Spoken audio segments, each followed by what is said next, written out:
పైగా under 14 selection మీకు process చెప్తా. మొన్న 3 days ఇక్కడ సెలెక్షన్స్ ప్రాసెస్ వాళ్ళు కాల్ ఫర్ చేసిరు హైదరాబాద్ సిటీలో.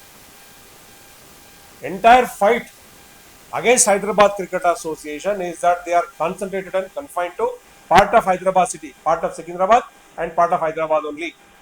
Nowhere else in outside Hyderabad. దానికి నిదర్శనం ఏంటి అంటే వాళ్ళు పబ్లిక్ నోటిఫికేషన్ వెబ్సైట్ లో పెట్టి పేపర్లో ఇచ్చిండ్రు అండర్ 14 సెలెక్షన్ అవుతుందని. I will tell you this is illegal because of fundamental reason that under 14 there is no BCCI board game.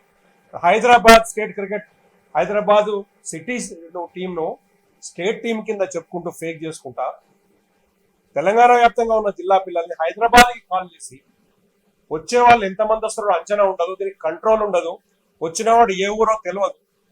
3,500 మంది అటెండ్ చేసారు. వాళ్ళు చేసిన రికార్డ్ ప్రకారం 3,550 or 3,500 odd change youngsters under 14. వాళ్ళు అండర్ 14 వాళ్ళు సొంతంగా రాలేరు, వాళ్ళకి పేరెంట్స్ ఎంబడి రావాల. పేరెంట్స్ అంటే లేడీస్ ఉంటారు, జెంట్స్ ఉంటారు.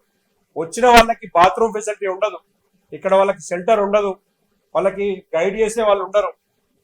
జిమ్ఖానా గ్రౌండ్ వీళ్ళు HCA ఇల్లీగల్ ఆక్యుపై చేసుకుని ఉన్నది. ఆల్రెడీ 100 కోట్ల పైన డిఫెన్స్ వాళ్లకు డబ్బులు కట్టేది ఉంటాయి. ఉప్పల్ స్టేడియంలో ఆల్రెడీ గవర్నమెంట్ రిలీజ్ అయిపోతున్నది, దాని మీద ఎన్నో క్రిమినల్ యాక్టివిటీస్ కేసెస్ పెండింగ్ ఉన్నాయి. సొంతంగా ఓన్ చేసుకున్న ఒక గ్రౌండ్ అకాడమీ జిల్లాలో అక్కడ లేదు.